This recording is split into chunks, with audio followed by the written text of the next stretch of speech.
Hello students, मैं doctor Gauri Bhatnagar Sanskrit tutorials में आपका स्वागत है। अभिज्ञा शकुंतला का प्रथम अंक पढ़ रहे थे हम। इसी में आगे देखें, राजा शकुंतला प्रियंवदा और अनुसुईया के साथ बैठा है और शकुंतला के विषय में जानकारी लेना चाहता है।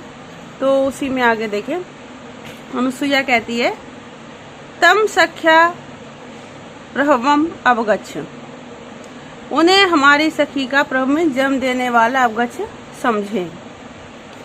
उज्जित शरीर संवर्धनात्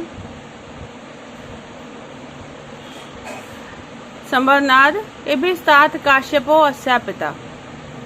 अब कहते हैं कि उज्जित शरीर, त्यागी गई इसके शरीर का संवर्धनात् पालन का आदि करने से तात कश्यप तात पिता कर्णो इसके पिता हैं। राजा कहता है, उज्जित शब्देन जनितम मैं कुतूहलम, उज्जित शब्द से मुझे कुतूहल हो रहा है, उत्कंठा हो रही है। जिस भी त्यागे गए शब्द जो है उससे मुझे कुतूहल उत्पन्न हो रहा है। तदा मूलात श्रोतुम इच्छामि, तो प्रारंभ से सुनना चाहता हूँ। अनुसुईया कहती है, पुरा किल तस्य कौशिकस्य राजर्षे उग्र तपसी वर्तमानस्य किमपि जात शंके देव मेनका नाम अप्सरा नियम विघ्नकारिणी प्रेषिता। पुरा प्राचीन काल में उग्र तपसी वर्तमानस्य, उग्र तपस्या भयंकर तपस्या में स्थित तस्य कौशिक से राजर्षि, उस राजर्षि कौशिक के पास किमपि जात शंके, कुछ उत्पन्न हुए भय वाले शंका वाले देवताओं ने मेनका नामक अप्सरा को नियम विघ्नकारिणी प्रेषिता, नियम में तपस्या विघ्न डालने के लिए भेजा। राजा कहता है, अस्ति एतद अन्य समाधि भीरुत्तम देवानाम, तो कहता है देवताओं के दूसरों की समाधि से उत्पन्न भीरुता या डर जो है वो प्रसिद्ध है। ततस्तता, इसके पश्चात अनुसुईया कहती है, ततो बसंत अवतार समय तस्य उन्मादित क्रम रूपम प्रेक्ष्य, तब बसंत अवतार समय बसंत ऋतु के आगमन के समय पर उसके उन्मत्त कर देने वाले रूप को देखकर इति अर्धोक्ते लज्जा विमति, इतना आधा कहकर ही लज्जा के कारण रुक जाती है। राजा कहता है, पुरः तावद अगम्यते, आगे मैंने समझ लिया है, जान लिया है। अप्सरा संभवेश, ये अप्सरा से उत्पन्न है। अनुसुईया कहती, अथ किम, और क्या। राजा कहता है, युज्यते, ठीक है। तो राजा कहता है, मानु शिशु कथम वा स्याद अस्य रूप संभवा न प्रभातरणम ज्योति उदेति वसुधा तलात्। कहता है, मानु शिशु, मानवीय स्त्रियों में अस्य रूपस्य संभवा कथम वा स्याद, इस रूप की उत्पत्ति कैसे संभव हो सकती है। प्रभातरलम ज्योति वसुधा तलात् न उदेति, प्रभातरलम कांति से उज्ज्वल, ज्योति प्रकाश, वसुधा तलात् न उदेति, पृथ्वी से उदित नहीं होता, पृथ्वी से उत्पन्न नहीं होता। मीन्स राजा को ज्ञात हुआ, पता चला कि शकुंतला जो है मेनका की पुत्री है। तो कहते हैं कि शकुंतला का जो द्वितीय सौंदर्य है, पृथ्वी की स्त्रियों में इस प्रकार का सौंदर्य संभव नहीं है, क्योंकि जैसे कि चंद्रमा आदि दिव्य ज्योति जो पृथ्वी से उत्पन्न नहीं हो सकती, वैसे ही इस तरह का सौंदर्य जो मनुष्यों में संभव नहीं है। तो मानु शिशु, मानवीय स्त्रियों में अस्य रूपस्य संभवा कथम वा स्यात्, इस रूप की उत्पत्ति कैसे संभव हो सकती है। प्रभातरलम ज्योति, क्योंकि कांति से उज्ज्वल ज्योति, कांति से उज्ज्वल प्रकाश, वसुधा तलात् न उदेति, पृथ्वी तल से उत्पन्न नहीं होता। शकुंतला अधोमुखी तिष्ठति, नीचे मुख के बैठी रहती है। अब राजा मन में कहता है, लब्धावकाशों में मनोरथा, मेरे मनोरथ को, मेरी मन की इच्छा को अवकाश मिल गया, मीन्स अवसर मिल गया है। किंतु परिहास उदाहरताम वर प्रार्थना श्रुत्वा अपि न श्रद्धते कातरम में मना। कहता है, लेकिन परिहास के कारण, परिहास में कही गई वर प्रार्थना को श्रुत्वा अपि, सुनकर भी मेरा कातर मन, मेरा व्याकुल मन विश्वास नहीं कर पा रहा है। क्योंकि इसने पहले पेड़ के पीछे सुना था कि वो कह रही शकुंतला भी अपने समान ही वर चाहती है, इस तरह की बातें इनकी आपस में हो रही थी। तो कहता है परिहास, हो सकता है बात परिहास में कही गई हो, तो मेरा व्याकुल मन जो है वो सुनकर भी इस बात पर विश्वास नहीं कर पा रहा है। प्रियंवदा सस्मिता मुस्कुराते हुए देखकर कहती है, नायिका उसके नायक की ओर मुख करके, मीन्स राजा की ओर मुख करके कहती है, पुनरअपि वक्तु काम आर्या, पुनः आप कुछ कहना चाहते हैं, आर्य कुछ कहना चाहते हैं। शकुंतला सखी अंगुलिया तजती, शकुंतला जो है वो सखी को उंगली दिखाती, मीन्स उंगली से धमकाती है। राजा कहता है, सम्यक उपलक्षितम भवत्या, कहता आपने ठीक समझा। अस्ति नहा सच श्रवण लोभात अन्य दय पृष्ठव्यम, कहता श्रेष्ठ अच्छे चरित्र को सुनने के लालच से मुझे कुछ और भी पूछना है। प्रियंवदा कहती, तेन ही अलम विचारितेन, तो आवश्यकता सोचने की नहीं, आप तो सोचने की कोई आवश्यकता नहीं है। अनियंत्रण अनुयोगा खलु तपस्वी जना, तपस्वी जनों से बिना किसी संकोच के प्रश्न किया जा सकता है। मीन्स अपने लिए कहते हैं कि हम तपस्वी जन है, तपस्विनियां हैं, तो आश्रम में रहती हैं, तो हमसे बिना किसी संकोच के कुछ ही प्रश्न पूछ सकते हैं। तो राजा कहता है, एतत् पृच्छामि, यह पूछना है। क्या पूछना है? वैखानसम किमन्या व्रतम अपराधनात् व्यापारोधि मदनस्य निषेवितव्यम अत्यंतम आत्मसदृशे लक्षण बल्लभाभि राहो निवत्सति समम हरिणा अंगनाभि। अब राजा क्या पूछना चाहता है? राजा पूछना चाहता है कि किम अन्या, क्या इस सखी के द्वारा, इस तुम्हारी सखी के द्वारा, मदनस्य व्यापार रोधी, कामदेव के व्यापार को रोकने वाला, वैखानसम व्रतम, तपस्वी व्रत, आप्रदानात मीन्स विवाह होने तक, निषेवितव्यम सेवित किया जाना है। मतलब कहते हैं क्या तुम्हारी जो सहेली है शकुंतला है, इसके द्वारा ये तपस्वियों का आचरण केवल विवाह तक ही संपन्न किया न कि विवाहित होने तक ही ब्रह्मचर्य व्रत का पालन करेगी, या फिर आहो या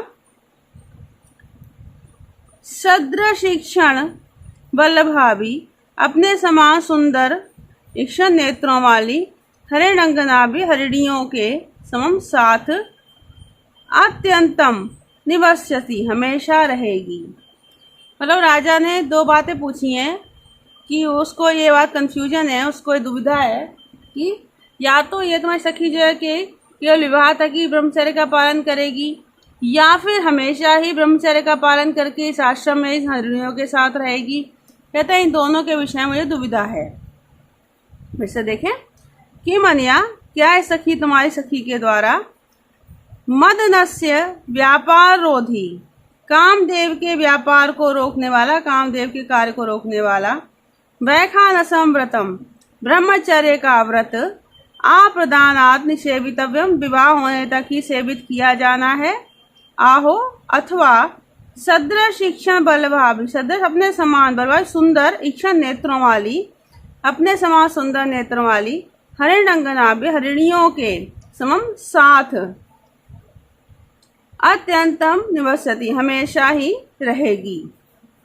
तो प्रियंवदा इस बात से कहती है, आर्य धर्म चरणे अपि, ये धर्म के आचरण में भी, परवशो अयम जना, यह व्यक्ति अर्थात शकुंतला जो है परवशो दूसरे के अधीन है। गुरु पुनः अस्य अनुरूप वर प्रदान संकल्प, के तुम गुरु ने अर्थात पिता कर्ण ने इसे अनुरूप, इसके अनुरूप वर को देने का विचार किया है, संकल्प किया है। राजा मन में कहता है, ना खलु दुर्लभ ऐसा प्रार्थना, तो फिर मेरी ये प्रार्थना जो है, मेरी जो इच्छा है ये दुर्लभ नहीं है, अर्थात ऐसा संभव हो सकता है। भव हृदय साभिलाषम संप्रति संदेह निर्णयो जाता, आशंक से यदग्निम तदिदम स्पर्शम रत्नम, अपने हृदय को कह रहा है, हे हृदय, हे हृदय साभिलाषम भव, तू इच्छा से युक्त हो जा, क्योंकि क्यों हो जा, संप्रति संदेह निर्णय जाता, क्योंकि अब इस समय संदेह का निर्णय हो गया है। क्या निर्णय हो गया है कि यत, जिसे अग्निमाशंक से, जिसे तू अग्नि समझ रहा है, वह इदम, वह तो स्पर्शम रत्नम, स्पर्श के योग्य रत्न है। क्या मतलब हुआ? जब दुष्यंत को ज्ञात हो जाता, पता चल जाता है कि शकुंतला क्षत्रिय ऋषि विश्वामित्र की कन्या है और अप्सरा से उत्पन्न है, और इसका विवाह भी होना है, तो वो पूर्ण रूप से आश्वस्त हो जाता है, संतुष्ट हो जाता है। वो सोचता है कि अब इसको मैं पत्नी रूप में प्राप्त कर सकता हूँ और मैं इच्छा भी कर सकता हूँ। फिर पहले दुष्यंत सोचता था कि ऋषि कन्या है, ब्राह्मण कन्या है, तो मैं सेवा नहीं कर सकता। जब उसको पता चला कि एक क्षत्रिय कन्या है तो फिर मैं सेवा कर सकता हूँ। तो फिर बाद में कहता है ना, जिसको मैं अग्नि समझ रहा था। क्यों अग्नि समझ रहा था? उसको ये लगा कि अगर मैं इस ऋषि कन्या के संग प्रेम भाव का व्यवहार भी करूँगा तो हो सकता है ऋषि जो है वो मुझे अपने तपस्या के अग्नि से भस्म कर दें। इसलिए कहता है कि मैं इसे अग्नि समझ रहा था, वो तो स्पर्श के योग्य रत्न निकला। फिर से देखें, हे हृदय साभिलाषम भव, अब तू अभिलाषा से युक्त हो जा, इच्छा से युक्त हो जा। संप्रति संदेह निर्णय हो जाता, इस समय संदेह का निर्णय हो गया है।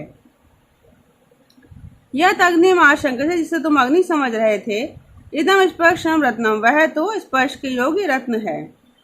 तथा शकुंतला जो है वो क्रोधित होते हुए कहती है, अनुसूये गमिष्यामि अहम, मैं जली जाऊंगी, मैं जा रही हूँ। अनुसूया कहती है, किम निमित्तम, क्यों जा रही हूँ, किस कारण से? शकुंतला कहती है, क्या कहती? इमाम असंबद्ध प्रलापिनी प्रियम वदाम आर्याय गौतम में निवेदिष्यामि, इस असंबद्ध प्रलाप करने वाली, असंबद्ध बोलने वाली प्रियमवदा के समय में आदरणीय गौतमी से निवेदन करूंगी। अनुसुईया कहती है फिर, सखी हे सखी, न युक्तम आश्रम वासनो जनस्य आकर सत्कारम अतिथि विशेषम उज्जित्वा स्वच्छंदतो गमनम। कहती है, हे सखी, आश्रमवासी जनों के लिए, जनस्य आश्रमवासी जनों के लिए अकृत सत्कारम अतिथि विशेषम, बिना किए गए सत्कार वाले विशेष अतिथि को उज्जित्वा छोड़कर स्वच्छंदतो गमनम, इच्छानुसार चले जाना, ना युक्तम, उचित नहीं है। मतलब कहते हैं कि हम आश्रमवासी हैं और हमारे लिए इस प्रकार से बिना सत्कार के लिए अतिथि विशेष को छोड़कर जाना, इस प्रकार से चले जाना उचित नहीं है। शकुंतला न किंचित उक्त्वा प्रसिद्ध है, कुछ भी बिना बोले ही चल पड़ती है, वहां से उठकर चल पड़ती है। अब राजा जो है अपमार एक और के कहता है, कथम गच्छति, अरे क्या जा रही है?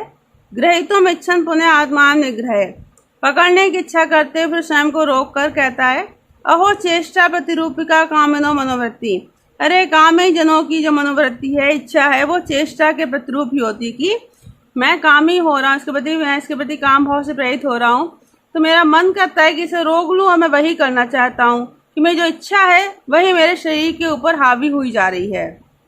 अयम ही, क्योंकि मैं अनुयास्यन मुनि तनया सहसा विनयन वायुतुसरा स्थानाद अनुचलन अपि गत्वे पुनः प्रतिनिवृत्ता। क्योंकि मैं, अहम ही, क्योंकि मैं मुनि तनयाम सहसा अनुयास्य, मुनि कर्ण की पुत्री के सहसा अचानक अनुयास पीछे जाता हुआ और विनयन, विनय के साथ, विनम्रता के द्वारा, वायु प्रसरा, रोकी गई गति वाला, स्थानात, अपने स्थान से, अपने जगह से, अनुचलन अपि, ना चलता हुआ भी, गत्वा पुनः प्रतिनिवृत्ता एव, मानो जाकर पुनः लौट आया हूँ। क्या मतलब हुआ? शकुंतला जैसे ही वहां से जाना चाहती तो राजा भी उसके पीछे चलकर उसे पकड़ना चाहता है, तभी विनम्रता के कारण अपने स्थान पर ही बैठा रहता है, उठता नहीं है। तो उसको ऐसा महसूस होता है कि जैसे मेरा मन जो है शकुंतला तक जाकर उसको रोकने की इच्छा कर वापस लौट आया है। तो उस बात के वर्णन करता है कि मैं मेरा मन जो है वो उसके पीछे जा रहा है, मैं चाहता हूँ कि उसके पीछे जाकर उसको पकड़ लूँ, लेकिन विनम्रता के द्वारा रोकी हुई गति वाला मैं मानो अपने स्थान से जाकर वापस लौट आया। मेरा मतलब मेरा मन जो है उसके पास जाकर वापस लौट आया है। फिर से देखेंगे, अहम ही, क्योंकि मैं मुनि तनयाम सहसा अनुयास्यान, इस मुनि कर्ण की पुत्री शकुंतला के सहसा अचानक पीछे जाता हुआ, विनयन वारित प्रसरा, विनम्रता के कारण रोकी गई गति वाला, स्थानात अनुचलन अपि, अपने स्थान से ना चलता हुआ भी, गत्वा जाकर, पुनः प्रतिनिवृत्ता, फिर से वापस लौट आया हूँ, अर्थात फिर से अपने स्थान पर ही आ गया हूँ। मेरा मन जो है वो इसके पीछे पीछे जाकर फिर से वापस लौट आया है। प्रेमवदा शकुंतला के पास जाकर कहती है, हला चंडी अरि क्रोधनी नाते युक्तम गंतुम, तुम्हारा जाना ठीक नहीं है। शकुंतला सभ्रमृंगम चढ़ा कहती है, किमिति, किस लिए? प्रेमवदा कहती है, वृक्ष सेचने के दोय में धार्यसी, तुम मेरे 2 वृक्षों को सिंचन करने की ऋणी हो। ताभ्याम तावद आत्मानं मोचस्व, उनसे अपने को छुड़ा लो। ततो गमिष्यसि, तब चली जाना। बलात् एना निवर्तति, इसका बलपूर्वक इसको वापस लौटा लाती है। इस वीडियो में इतना ही। साथ बने रहने के लिए धन्यवाद।